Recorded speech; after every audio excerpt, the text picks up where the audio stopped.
Navigation and structure for your website doesn't have to be complicated.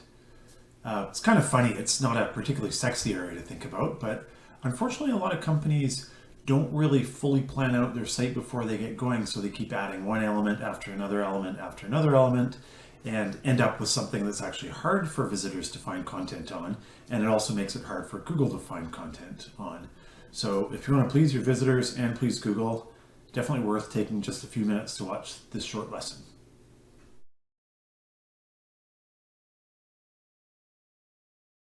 Website navigation and structure is not the most exciting topic in the world. That said, it's really important to the success of your website. Also, there's no real significant need to be a pro or an expert at this to understand navigation and structure, as long as you follow one simple rule. Keep it simple. So visitors and Google both prefer simple sites with straightforward organization, and you can always expand on your site down the road. And it's way better off to start with something simple that's done well than something overly ambitious that doesn't quite work well. And again, that's something you can always change down the road.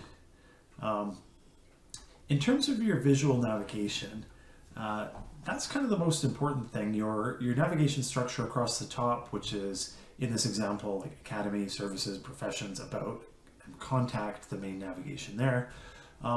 It's really important, but that's where people go when they can't find stuff.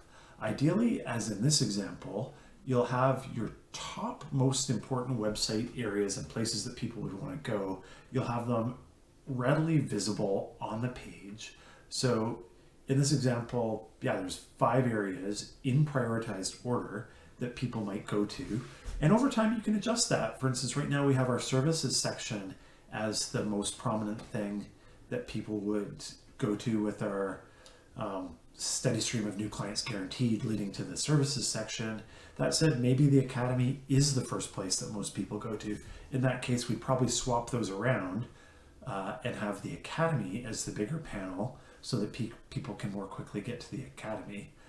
In any case, all the important areas on your website should be clear and visible and able to click through on them. And then with the actual navigation at the top, which the organizational structure on the navigation, you really want to limit it to around 7 elements at the absolute most. And this is where we see companies get into trouble because they start a website with a couple pages, they add another section, they add another section, they add another section.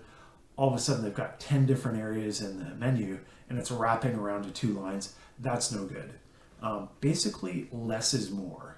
The more choices you give, the less people will actually take any specific choice and the harder it will be for people to find the important information. So you really want to keep that navigation structure as limited as possible. That's not to say you can't have a lot of pages and a lot of elements, but that's where starting with the end in mind works. And I know you can't really see this graphic. We'll actually have a look at it live in a sec. But what you really want to do is map out what your site could grow into. So think of, okay, 3 years from now or 5 years from now, if everything goes great in our business, what are all the different areas that we would have on our website? What are all the sections? And then what are all the subsections? And if you map those out, once you've got that, you can then reduce that to just the ones you're going to launch with. And in doing that, you plan for iterative growth. And if you don't plan for the iterative growth, you basically will end up with a total site rebuild. And we see this over and over and over again.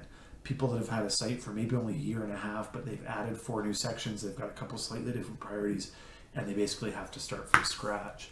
And just to get in and, pardon me, we just need to jump into there. So this is actually a very powerful tool with a free trial. It's called Miro. I really love it. It actually has got more than a free trial. You can use it for several of these maps, and they have all different types of diagrams for free. So this is actually the What Works website. There's a lot going on there. Again, if you go to the site itself, it's fairly clean and fairly straightforward to navigate through. But again, so here's our home page, and this tool, and actually you can do this on a notepad, you can do it with a piece of paper, you can do it on a whiteboard, you can do it using PowerPoint, you can use whatever tool you like, just have something that looks like that. So in our case, we have our homepage, and then on one side here, we have our services, industries, about, contact, and free trial. And those are the sections, the main sections that are over there.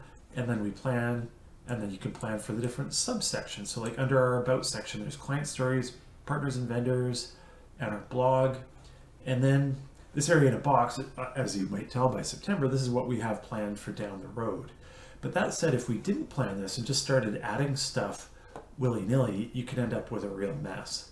In fact, I'm just helping a client right now sort of back out of a situation where they started adding things like, and here's a good example too for services. You can see the services we offer, and it moves down into sub-services for the different types of search marketing services, so the advertising, the SEO. If we were just starting focusing on, say, maybe the search advertising and the SEO, hey, let's put those as a top level menu item, and then all of a sudden there's this other information we're going to add. It just comes into a total mess. And then on the flip side here, as you see, the Academy itself is fairly straightforward as well to look at.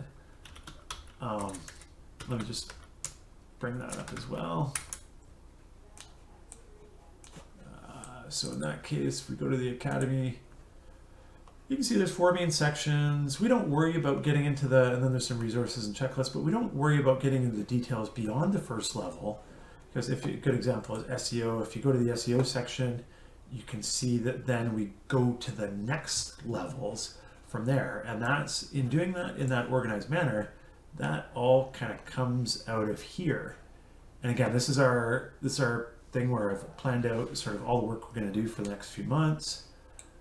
So there's our Academy. There's just the main 1, 2, 3, 4, 5 or so sections of the Academy. Actually, we've combined a couple of those two into one, so I think there is 5 main sections. And then if we look at the marketing instruction, oh, there's the SEO that we just looked at.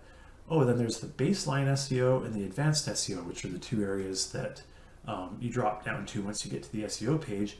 And then here's some areas, to be honest, I don't think we'll launch all this in September, but here's all the sub areas that we're working on developing in the Academy. And once again, let me tell you, if we just started doing kind of one of these ones over here, then maybe one of the search ads ones, and jumping around without first planning this, our site would be an absolute mess. So I know that your service site is probably not going to be this complex, but that said, definitely great to go through the exercise of what are we going to grow into, map it out, and then just kind of back out of that and not include sections, and leave the room in the menu. You don't need to fill that menu. You can leave that till later. So, and actually you should leave that till later. So just, if you have only 2 or 3 menu items to start, that's awesome. And then as you grow out the different areas, you just add them in at that time. Again, it's how Google likes it. It's how it'll work for your clients. And hopefully this was of some help. This is one lesson that I think we'll be doing some revisions to. So I really look forward to your feedback. I'd love to hear what makes sense, what doesn't make sense, and any areas that you could use some more help with your navigation and structure. Just fire us a contact email, or we'll have a questions forum up shortly. Hope this was helpful again. Talk to you soon.